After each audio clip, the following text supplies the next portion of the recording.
প্রিয় ভিউয়ার্স, আসসালামু আলাইকুম।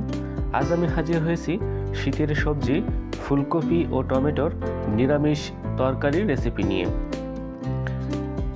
শীতের সময় ফুলকপি ও টমেটোর মিশ্রণে যে কত সুন্দর করে তরকারিটা রান্না করা যায় সেটি আপনাদেরকে শেয়ার করে দেখাবো। তো বন্ধুরা, চলুন দেখে নেওয়া যাক আজকের এই রেসিপিটি।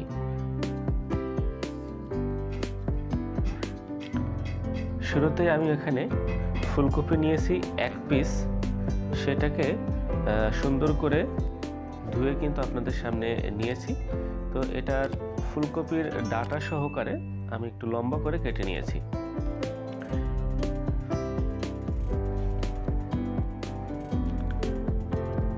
এখন একটি টমেটো নিয়েছি। এই টমেটোটা কিভাবে কেটে নিব সেটি আপনাদেরকে দেখাবো।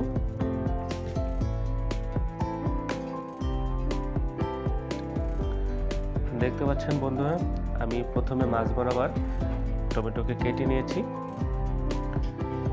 এবং তার মধ্যখান থেকে আরো কেটে নিয়েছি।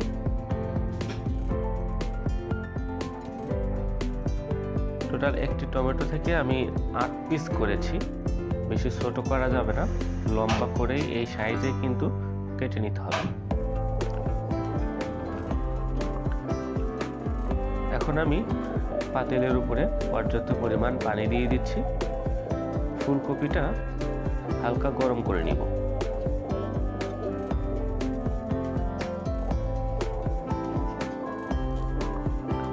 ফুলকপিটা আমি পানির উপরে ছেড়ে দিচ্ছি।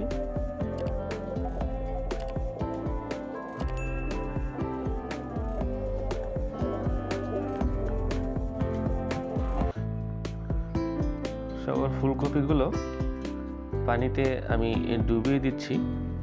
সেখানে 1 টেবিল চামচ পরিমাণ লবণ ছিটিয়ে দিচ্ছি। লবণের সাহায্যে আমি ফুলকপিকে একটু গরম করে নিব, যাতে করে ফুলকপিতে থাকা বিভিন্ন পোকামাকড় সেটি যেন দূর হয়ে যায়। ফুলকপিটা আমি এখন পানিটা ঝরিয়ে দিয়ে ঠান্ডা করতে রেখে দিয়েছি। অপরদিকে আমি মশলাটা তৈরি করে নিব। তো পাতিলের উপর 3 পিস পেঁয়াজ কুচি দিয়েছি, জিরা বাটা 1/2 টেবিল চামচ দিয়েছি, মশলা বাটা 1/2 টেবিল চামচ দিয়েছি, আদা বাটা 1/2 টেবিল চামচ দিয়েছি এবং গোল মরিচ বাটা 1/2 টেবিল চামচ দিয়েছি। এই সকল প্রকার মশলাগুলো এখন পেঁয়াজের সাথে তেলের উপরে ভেজে নিব।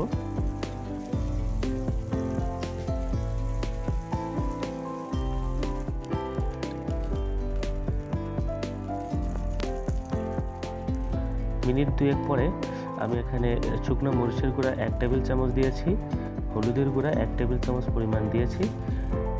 দিয়ে আবারও আমি সকল মশলা একসাথে কিন্তু মিশ্রণ করার জন্য নাড়িয়ে নিচ্ছি। এখন দিয়ে দিচ্ছি কাশ্মীরি শুকনো মরিচের গুঁড়া 1 টেবিল চামচ পরিমাণ। আবারও আমি মিশ্রণ করে নিচ্ছি। এখানে অল্প পরিমাণ পানি দিয়ে মশলাটা আবারও নাড়িয়ে নিব। দেখতে পাচ্ছেন বন্ধুরা, মশলার কালারটা কিন্তু দারুণ একটি কালার চলে আসছে। সেখানে আমি 1/2 টেবিল চামচ ধনিয়া গুঁড়া দিচ্ছি এবং 1 টেবিল চামচ পরিমাণ রসুন বাটা দিচ্ছি। আবারও আমি কিন্তু মশলাটা ভালোভাবে মিশিয়ে নিচ্ছি। এভাবে মশলাটা যখন ভালোভাবে হালকা ভেজে যাবে তখন আমি ফুলকপিটা এর উপরে দিয়ে দিব।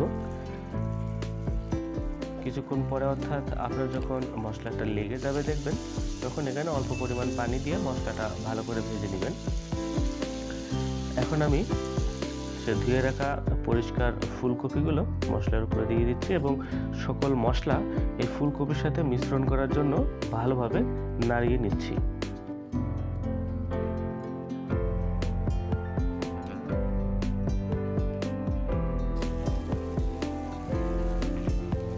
ফুলকপিটাকে সিদ্ধ করার জন্য 1 কাপ পরিমাণ পানি এখানে দিয়ে দিয়েছি। এখন ঢাকনাটা দিয়ে আমি ঢেকে দিচ্ছি।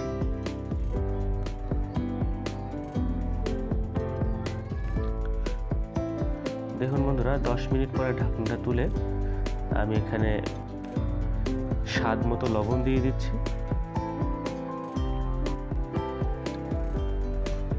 আবারও ঢাকনাটা দিয়ে আমি ঢেকে দিব যাতে করে ভালো করে সিদ্ধ হয়ে যায়। কিছুক্ষণ পরে আমি এখানে কাঁচা মরিচ দিয়েছি 5 পিস এবং যে টমেটোটা কেটে রেখেছিলাম 1 পিস সেটা এর উপরে দিয়ে দিচ্ছি। টমেটো কিন্তু শেষের দিকে দিতে হবে, কারণ প্রথম দিকে যদি আপনি ফুলকপির সাথে টমেটোটা দিয়ে দেন তাহলে ফুলকপি সিদ্ধ হওয়ার আগে টমেটো ভালোভাবে সিদ্ধ হয়ে একবারে মিশে যাবে, কিন্তু ফুলকপির আস্ত থাকবে এবং টমেটোটাও আস্ত থাকবে, সেজন্য টমেটোকে অবশ্যই শেষের দিকে দিতে হবে। বন্ধুরা দেখতে পাচ্ছেন আধা ঘন্টা সিদ্ধ করার পরে আমার তরকারিটা কিন্তু হয়ে আসছে। এখন পরিবেশন করলে বুঝতে পারবেন কত সুন্দর হয়েছে আজকের রেসিপিটি। আবারও দেখা হচ্ছে রন্ধন কৌশলের নেক্সট ভিডিওর নেক্সট এপিসোডে। সে পর্যন্ত ভালো থাকবেন। আল্লাহ হাফেজ।